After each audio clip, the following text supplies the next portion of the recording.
பாரம்பரிய நம்பிக்கையின்படி பழனி முருகனின் மூலவர் சிலை சித்தர் போகர் உருவாக்கிய நவபாஷாணத்தாலானது என்று கூறப்படுகிறது.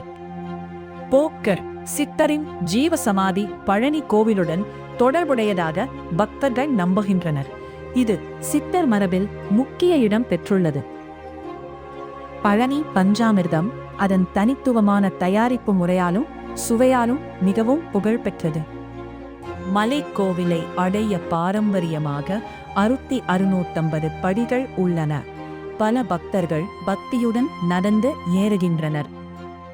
முருகப்பெருமானுக்கு பழம் நீ என்று சிவபெருமான் கூறியதாக வரும் புராண கதை பழனி என்ற பெயருடன் தொடர்புபடுத்தப்பட்டுகிறது.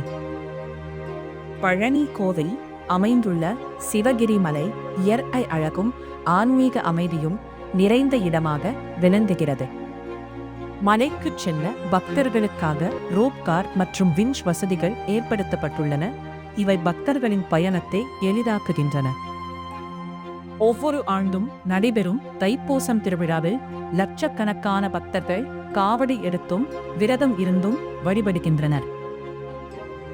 பழனி முருகனுக்கு தினமும் பல வகையான அபிஷேகங்கள் நடைபெறுகின்றன.